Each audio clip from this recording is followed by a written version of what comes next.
Good morning mga kapobre. At ito na nga, sinusundo na namin ang asawa ni Ate Kamala at anak dito sa may Banga Aklan. At mag-travel kami ng papunta sa Iloilo International Airport ba yun? At ilang kilometro yan, malayo talaga siguro yan eh. Mga 3 hours siguro yan, makarating tayo doon. Kung hindi traffic, pag traffic ay medyo matagalan tayo. So kaya alas 9:28 ng umaga sinundo na namin sila. Dito ba yung kay Ate Kamala no? Mga area.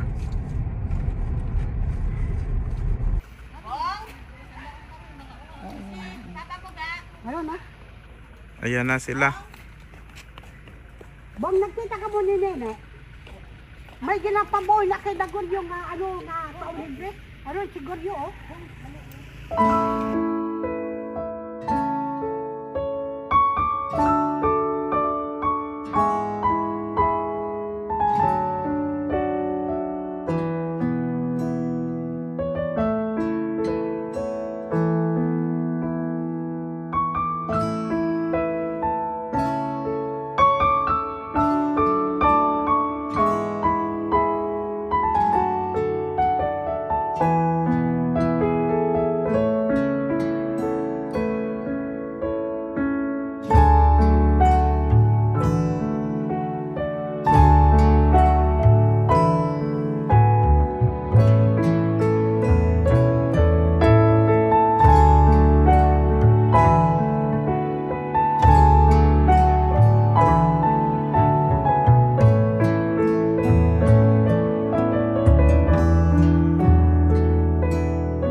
si Santano.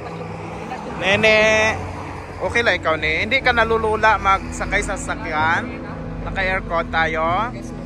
Nagsusuka ka? Hindi. Hindi naman. Dala lang tayo plastic ha? May dala man ako dyan. Wala ka man gasuka? Gabiyahe man ikaw? Nakabiyahe man ikaw? Ikaw Santa, nagasuka ka? Hindi.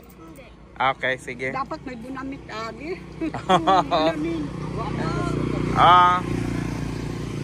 Ano nangyari kahapon? In-entertain ka nila sa munisipyo? Hindi. Hindi ako nakaawat sa poster. Nakubuhay pa kasi dito sa bahay kahapon. Hindi sila nakabigay si tulong? Hindi, launa na ako pumunta doon. Wala doon si Mayor? Mayor, may pinunta na. Hey, yung umaga mula dito sa atin, nang hindi ka nakapunta doon sa kanya? Hindi. Nakaalis na siya? Umahan kasi ako sa eskwela niya. Dito pinaalam ko muna doon sa... Oo, si Santan. Oo. Ay, pasalamat tayo kasi nga yung mga kapitbahay ba dito nagtulong-tulong din, may baon din sila. Oo. Oo. Sabi ko nga kung mag-commute ka pa, ay sus, magkano pa yung magagastos ninyo? Ay, nagpagas na lang ako at dahil hatid na kayo. Pero siyempre dapat may bunamin. Ako nga sa aeroplano nga to. Hindi naman to nagasuka, sanay naman to sa biyahe. Mas maganda nga magbiyahe sa aeroplano. Pero may plastic sa taaman. Opo, dati ako takot ako. Ayan si tatay mo ito. Tatay mo ito. Tiyuhin mo yan ano? Sige. Alis na tayo? O may pupuntahan pa? Oo. Siguro ibigay na natin yung ano. Pera sa bagpas. Mamaya na lang, doon na lang no. O dito na. Dito na para maayos na natin. Hindi kami makapasok sa airport mamaya eh.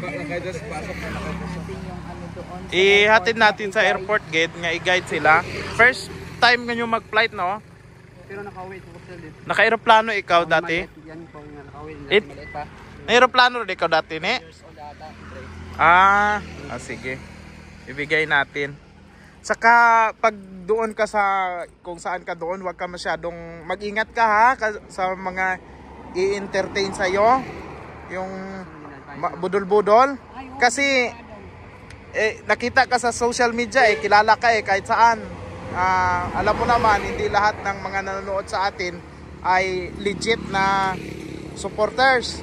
Mayroon talaga yan na, mayroon nga sa ibang vlogger doon na nangyari na kinumbinsi yung beneficiary ng mga nakakita. Kay may mga scammer din nanood eh.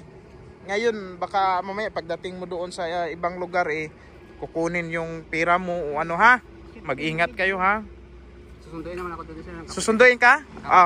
Ay, very good. Tito niya. Ay, very good, very good. So yun, hindi na ikaw safe ka na kasi pagdating natin sa Iloilo, didiretso ka talaga namin sa airport. Okay, sige. Ito yung mga dumating kagabi kasi kahapon ko lang to na i-announce na about kay Ate Kamala. So ito may nagpadala si Ate Ryoko ang nagpadala ng 1,000 via GCash. Ayan, sige. Tapos si Ma'am Barbs ayaw magpabanggit ng pangalan ay. 3,000 pesos, 3,000 pesos po.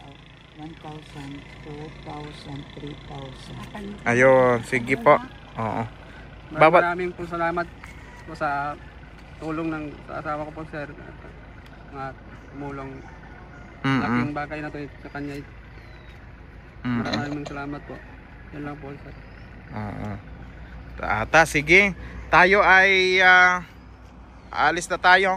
Tara. Ikaw Lola, sasama ka? Ayaw pa man mo ako. Kala ko sasama.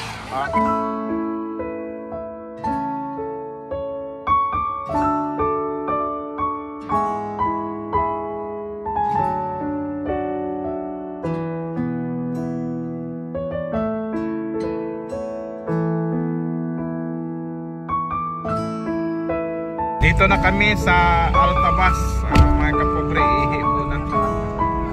Ihi mo na. Hindi kayo ihi? Ayun. Si Santal at saka si ano pangalan mo ni? Ikaw? Sarmin. Kailan kayo Santal nakausap ni mama mo? Nagkan si ate bisita. Ano sabi niya sa iyo? Magtot na yan para makausit obra. Makabulig ang kami daw mag-obra sa bagay. Mag-aaral daw ng mabuti, sabi niya. Mag-ingat kayo doon ha. Mami, Santalo, Bex? Hindi man niya ginala ko magapitan ay taekwondo. Nagta-taekwondo ikaw? Oo. Oo. Saan ka nagpa-training? Saan ka nag-training? Ito to sa ito sa may pasugod yaron ay yung may kanyang training ginadala ko na yun sa ibang bansa. Tapos ay ilaban kayo sa sa mga tournament. Oo. Sino ang leader ninyo? Taga Panaw ba ito sa China? Hi mga Ilonggo, saring kami sa may Pasig. Sa Pasig, damo tawo sa Jollibee ah. Ang puno May second floor dito ya. Second floor. Wala second floor. Dito na lang to sa pututan na. Tanawon ta to. Ito na kita mailabas alas 12 na mo. Wala sang welcome pass eh. Ito to. Other welcome pass. Pasi. Ano ni ang Pasi?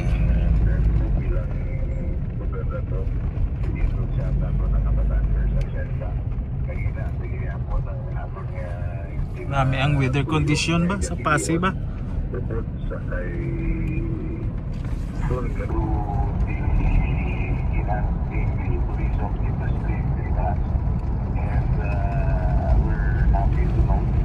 Grabe tayo ulap grabe.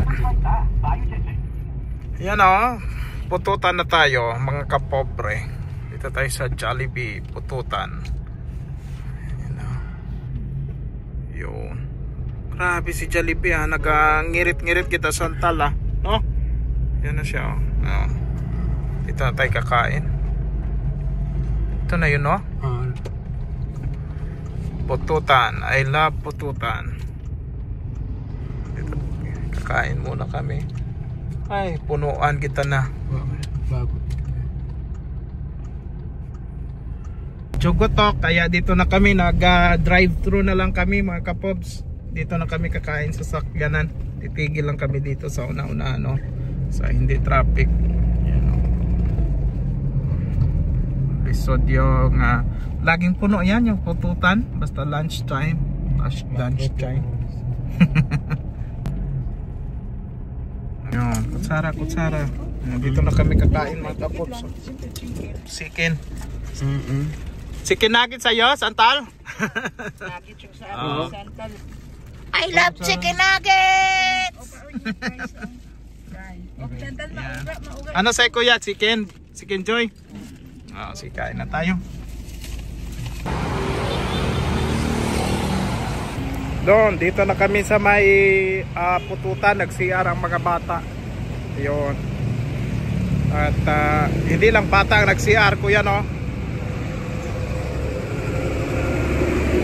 Busog kami, nabusog. Pututan pa to, no? Pututan area. Yan, Iloilo City na kami mga kapobre. Papunta na kami sa may airport. Ayan.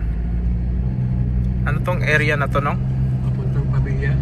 Pero itong dinadaanan natin ito, city pa ito. City na. City ito. Ganda, no? Iloilo City, Philippines. Nakakadto ka ni Dinong diri sa area na ng Kuya Roland. First time mo lang di sa Iloilo. Hindi diri ya pwede nga magtagalog, nadakop nila di ang Tagalog. Kailangan Ilonggo ka di. Ara na. Ito ikaw yadoy. Ayos ka lang da. Chinese, pwede siya. Ay, di pwede mag-Chinese ya. Kita mo ang langit o kanami-nami gid ya. Ari na. Ayun si score. Sato. Amo ni ang paborito ko nga chichirya mo. Tat. Opo, ate. Dapat ati. Slow down. Kalibo International Airport.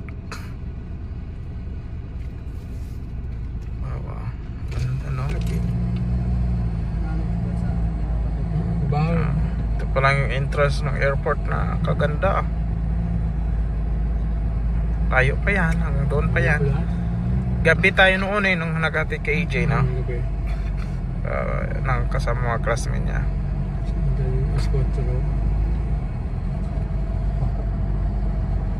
Kanami-nami, hindi ang ilang airport diriya.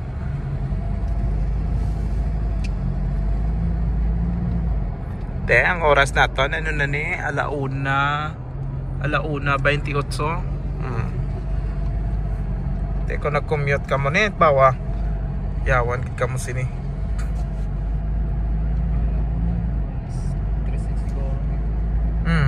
Lagpas pa. Saka hindi man dito makapasok yung mataksi ka gid mula doon sa Tagbak. Layo to. Layo nun.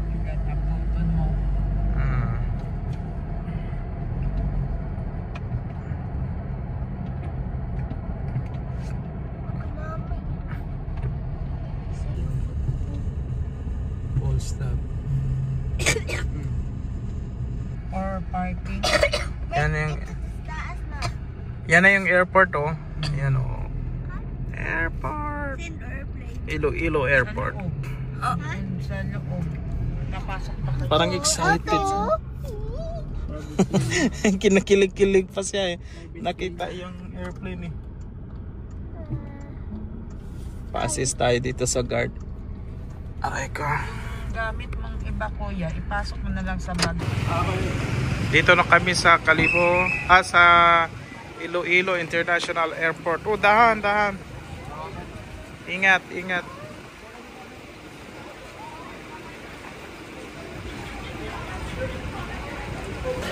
Oh, sige, bye-bye. Oh, sige. Message mo kami, message. Kinakabahan pa yan sila kay first time mag-flight. Ayan. sila.